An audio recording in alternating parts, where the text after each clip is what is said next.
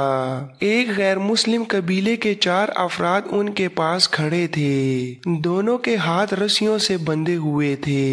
ایک آدمی چبوترے پر کھڑا اعلان کر رہا تھا، یہ دونوں مسلمان ہیں، یہ دونوں احد میں تمہارے خلاف لڑے تھے، ان کے ہاتھوں تمہارے عزیز اور خون کے رشتہ دار مارے گئے تھے۔ ہے کوئی جو انتقام کی آگ بجھانا چاہتا ہے؟ انہیں خریدو، انہیں اپنے ہاتھوں قتل کرو اور خون کے بدلے خون بہاؤ۔ یہ آدمی سب سے اونچی بولی دینے والے کو ملیں گے۔ بولو 2 گھوڑے۔ ایک آواز آئی، بولو بڑھ کر بولو، 2 گھوڑے 1 اونٹ۔ ایک اور آواز آئی، گھوڑوں اونٹوں کو چھوڑو، سونے میں بولی دو، سونا لاؤ، دشمن کے خون سے انتقام کی پیاس بجھاؤ۔ وہ لوگ جن کے قریبی رشتہ دار احد کی لڑائی میں مارے گئے تھے بڑھ چڑھ کر بولی دے رہے تھے۔ خبیث اور زید چپ چاپ کھڑے تھے، ان کے چہروں پر نہ خوف تھا اور نہ گھبراہٹ، بلکہ ہلکی سی بے چینی بھی نہیں تھی۔ خالد ہجوم کو چیرتا ہوا آگے چلا گیا۔ او قریش کے سردار کے جنگجو بیٹے! خبیث نے خالد کو دیکھ کر بڑی بلند آواز سے کہا، تیرا قبیلہ ہم دونوں کا خون بہا کر اس مقدس آواز کو خاموش نہیں کر سکتا جو غار ہرا سے اٹھی ہے۔ لا اپنے قبیلے کا کوئی نامور لڑاکا اور میرے ہاتھ کھلوا دے، پھر دیکھ کون کس کے خون سے پیاس بجھاتا ہے۔ زید نے گرجدار آواز میں کہا، میدان جنگ میں پیٹھ دکھانے والوں، تم نے شکست کا انتقام ہمارے بھائیوں کی لاشوں سے لیا۔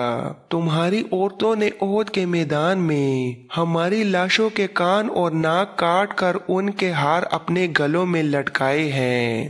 آج 4 برس بعد مدینہ کی طرف جاتے ہوئے خالد کو خبیب اور زید کی للکار اور تانے سنائی دے رہے تھے۔ وہ زید کے تانے کو برداشت نہیں کر سکا تھا۔ آج 4 برس بعد اسے یہ تانا یاد آیا تو بھی اس کے جسم نے جرجری لی۔ اسے احد کے میدان کا وہ منظر یاد آیا جب ابو سفیان کی بیوی ہند نے حمزہ کی لاش کا کلیجہ نکال کر اپنے منہ میں ڈال لیا اور چبا کر اگل دیا تھا۔ اسی عورت نے اپنے ساتھ کی عورتوں سے کہا تھا کہ وہ مسلمانوں کی لاشوں کے کان اور ناک کاٹ لائیں۔ ان عورتوں نے اس کے آگے کانوں اور ناکوں کا ڈھیر لگا دیا تھا۔ ہند نے ان کانوں اور ناکوں کا ہار بنایا اور اپنے گلے میں ڈال لیا تھا، اور وہ پاگلوں کی طرح میدان میں ایک گیت گاتی اور ناچتی پھر رہی تھی۔ اس منظر کو اس کے خاوند ابو سفیان نے پسند نہیں کیا تھا۔ خالد نے تو نفرت سے منہ پھیر لیا تھا۔ 3-4 ماہ بعد 2 مسلمان جن کے ہاتھ رسیوں سے بندھے ہوئے تھے اسے تانے دے رہے تھے۔ وہ اوچھے طریقے سے انتقام لینے والا آدمی نہیں تھا۔ وہ یہاں سے کھسک آیا اور اہل قریش کے ہجوم میں گم ہو گیا۔